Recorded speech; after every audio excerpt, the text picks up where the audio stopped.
Welcome to the Aural Apothecary podcast, authentic chat about medicines, pharmacy and healthcare in the UK. Pharmacists Jamie, Gimmo and STC take on topical and controversial stories, but keep it edgy yet light-hearted. Pod guests share their desert island drugs, a career anthem and joyful patient stories. Welcome to Series 3. This is the Aural Apothecary podcast. My name is Jamie Hayes. Coming up in today's episode, we are joined by Dr Louise Newson. Louise is a GP and menopause specialist. We will welcome Louise in a moment as Louise gets to share her desert island drug, her career anthem, and recommend a book for the Aural Apothecary Library. Gimmick or serious bit of policy? Our micro-discussion will look at the place and future of prescription charges in England. Gimmick was how opposition parties and critics described the abolition of prescription charges in Wales back in the day, with Scotland and Northern Ireland following suit. And who says we're not edgy? Hello to our listeners in the UK, Hong Kong, the States, New Zealand, Canada, Kenya, Singapore, Australia, Ireland, Spain, Belgium, France, Portugal and Germany. And if that list doesn't include you, we would love to know where in the world you're enjoying the Aural Apothecary podcast. We hope you're all well and have had a nice couple of months since the end of Series 2. Before we go any further, it's strange, but I have to say I've missed them, which is a little bit weird and slightly unsettling. Let me welcome my two fellow apothecaries. STC is in Bournemouth and Gimmo is in Cardiff. Welcome both. Evening. Evening all. What have you been up to since the break? Been a long summer, hasn't it? When you've got 3 kids at home. They're glad that they've gone back to school. But yeah, a weird summer, innit, I think, with no foreign, well, no sun. Some people have been away. No sun either, but managed a trip to Cornwall, that's fantastic. Managed a trip to Tenby. I went to the Greenman festival, which was brilliant. That's my first festival in about 15, 20 years. First one as an old man as opposed to a young person.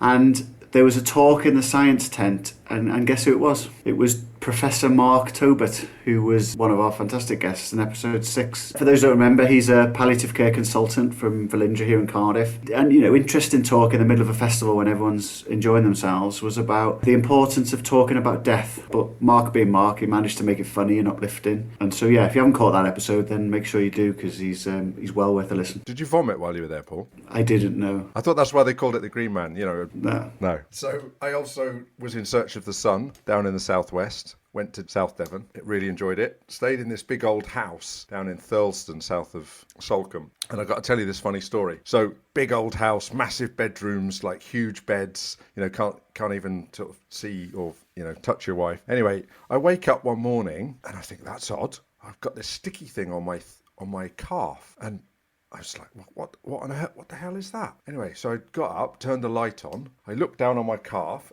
Almost perfectly, no curl or anything wrap, was a Butrans patch. What? Which is an opiate patch if you're not a healthcare professional. And I'm like, how on earth has this got on me? And I can only assume that the person who'd last slept in those beds, they'd obviously been laundered, but you know how they stick to stuff, and it must have somehow. No. Yes. That's like seeing a plaster in the swimming pool, only worse. And then putting it on you. So did you have some weird dreams that night? Well, I can't remember. So that was very strange. And I must just say that I finished while I was away. I finished the Lost Connections book by Johann Hari. Do you remember the one that I got instructed and I was told I must read it because it was about biochemical, psychological and social causes of anxiety and depression. And it's a fine read, and it dovetails beautifully with the book that Jill gave us about A Crossroads Between Should and Must. And he talks about, the lost connections and needing to treat the fire, not the smoke. And it was fascinating and I really enjoyed it. But there was one little term that I really liked, I'd never heard before. And he said that, people who had, lost their way, and he talks about describe themselves as having a karaoke life where they are singing along to a song that's written by someone else, which I thought was really powerful. What have you been up to, James? So my staycation was in North Devon. So we've given the Southwest a good economic boom. Parkrun is back. So that means I've picked up injuries already. And last week I went to Taunton to become a certified civil and commercial mediator at Normanton Chambers in Taunton. And it was a cracking course, a week's course. It was like role play immersion therapy. All week, role play after role play after role play. So you have to get over yourself quite quickly on the first morning. Did they have actors? No, that was us. Oh, right, okay. Because I've done that sort of stuff with actors, and it's brilliant when the actors do. when they're pretending to be patients. Very good. Let's get on with the important bit. We have another impressive lineup of guests for Series 3. To get us underway, it is my great pleasure to welcome Dr Louise Newson to the pod. As I mentioned, Louise is a GP and menopause specialist. You can read Louise's full and impressive bio in the show notes. Some highlights from the bio. Louise runs a menopause and wellbeing centre in Stratford-upon-Avon, which is the largest menopause clinic in the world. She has developed the menopause information website, menopausedoctor.co.uk. She has authored the Haynes Menopause Manual. She's the founder and a trustee of the Menopause Charity. She's also set up Newson Health Research and Education as a not-for-profit company. She does lots of media work. And finally, Louise hosts a weekly podcast for women, which is often number one in the Apple Medical podcast charts. Welcome, Louise. Thank you. Hi. Lovely to have you on the podcast. You say it's a podcast for women. I've dived in and done 6 episodes already. I don't say it's a podcast for women. It's a podcast for anyone that will listen, actually. Welcome to the podcast. Lovely to have you here. What's going on with you at the moment, Louise? Well, it's always menopause, actually. I just constantly spend my life thinking about how to reach more women. But it's obviously, as you were saying, I've got 3 children as well, actually. So it's the end of the summer. 2 have gone. One's just started university. One's upper 6th, but she goes to a boarding school. So I've just got 1 child. I feel like I'm cheating, really. It's quite easy having one. Yes, I've got another one out of the nest off to uni as well, so that's 1 remaining. When I told my wife who was coming on, I said anything you'd want me to ask her or say. She said just say thanks. I think she's the right sort of target audience age. I don't want to give away, don't want to say her age, but no, she said thank you, and she's enjoyed the book and she's enjoyed the app. I think you've got as well, haven't you? You didn't mention Jamie. I was just going to describe an experience that happened to me at the Greenman, actually, and it was when we were in that tent watching Professor Tobit, and someone passed us a card or a leaflet, or passed her a card, and it was for a talk on menopause, or there was a menopause doctor there, and it was funny for me with a small f watching the reaction, because on the one hand there was sort of why are you giving it to me? Is it so obvious that I'm that sort of age, and almost, insulted? But on the other hand, I'm going to this because I really need to know more, and it's something I'm really interested in. And then when we were telling our friends afterwards, all the women, they had a similar reaction. It was sort of like, oh my God, they pass you that card. And that's what this topic emotes, isn't it, I suppose, is I don't know, it emotes those weird sort of reactions. We don't really talk about it. Don't know what to say. Yeah, I think it's changing. I certainly think things are changing than they used to be, because people have just laughed about the menopause. It's just an annoying menopausal woman who's just taking up space, and don't go near her, she's a bit hormonal, sort of thing. It's a butt of jokes, isn't it, actually? Even the economy has been described as menopausal at some stage, and yeah, it's a shame, actually, because it means that it's really hard for those women, because they're not listened to and they're not understood, and they don't understand themselves, actually, often what's going on. I've listened to a number of the podcasts now and find them excellent. I've learnt a stack in a very short space of time. One of the things that comes up a few times is you've pointed out the lack of content in medical nursing and, undergraduate education. Has that improved in the last few years? I wish I could say yes. I think things are improving. Certainly, there's a lot of thirst for appetite. So I, as you've probably heard me say, had no formal menopause training as an undergraduate or postgraduate. And I suppose I'm quite unusual because I'm not a gynaecologist, I'm a physician. Before I was a GP, I was a hospital physician, so I've got MRCP as well. But I've also got a pathology and immunology degree, so I'm very interested in the way our cells, our bodies work. I'm very interested in how important estrogen and testosterone actually are for the way our bodies work and prevent diseases. But all my work has been self-taught, actually. Yeah, there's very little formal training. People think there is, but when you talk to them, it's probably half an hour from a gynaecologist in their clinic one afternoon, sort of thing. Through my not-for-profit, we've created a menopause education programme, and I did it because I was just sick of spending a lot of money, taking a lot of time off work, spending a lot of money, sitting in a lecture theatre thinking, I know this. And then I sat in clinics and I thought, actually, I don't know this. This is what real patients and real stories are about. So we filmed some actresses.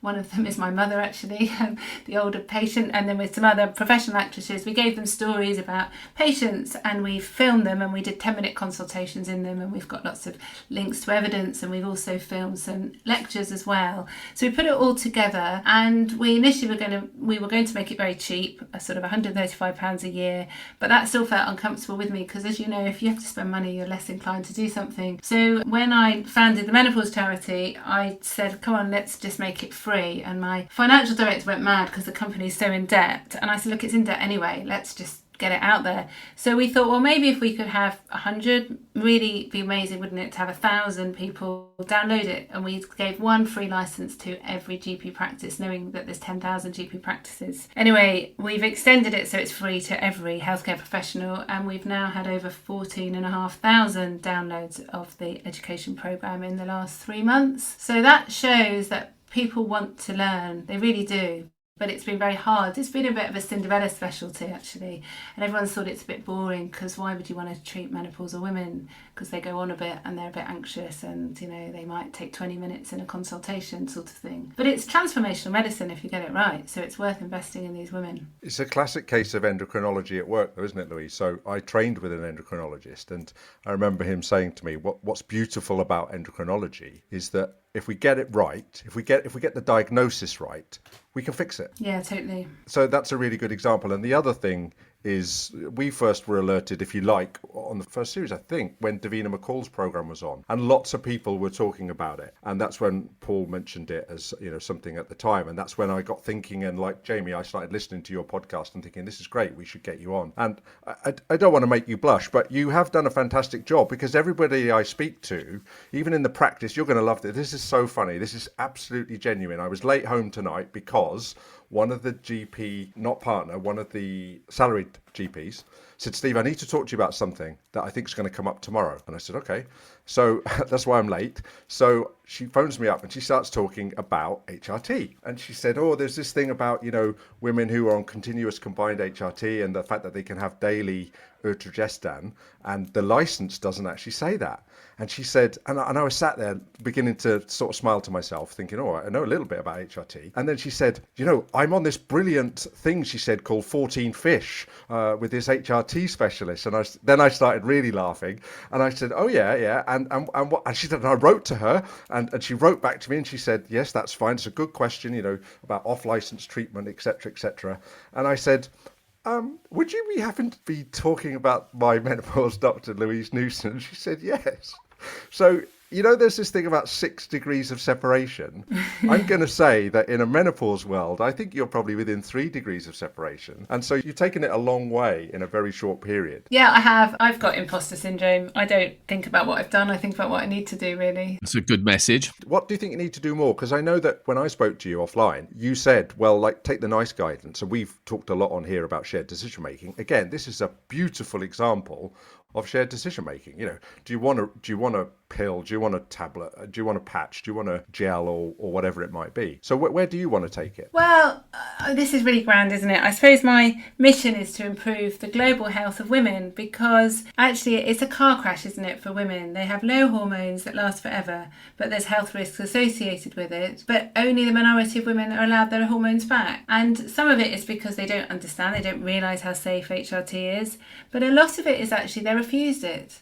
So, you know, in my clinic today, I see people and they come to see me because they can't get HRT. It's like, well, why not? You're 49, you're menopausal, you haven't had a period for 3 years, you're wanting to give up your job, your memory's gone, you're shouting at your children every day, you can't sit down because you've got such bad vaginal dryness. So why aren't you getting any hormones? Well, my doctor said I can have antidepressants, that's all I'm allowed. You're like, what? What's going on? It's real injustice to women, actually, and I feel I'm more and more feminist with time. But I sort of feel it's no one's fault, because women haven't been given right information, the media certainly haven't, but us as healthcare professionals have been given wrong information. We still have. You know, you look at the MHRA, what they're telling us about how dangerous HRT is. No wonder people are scared about it. Well, it's interesting you talk about endocrinology, because endocrinologists are amazing. They're so clever, far more clever than me, but they don't get taught about sex hormones. You know, I had someone recently who's had a pituitary adenoma from early on, so she's been amenorrheic, so she's not had a period for 25 years. She's on every single hormone, but I said, well, what about estrogen?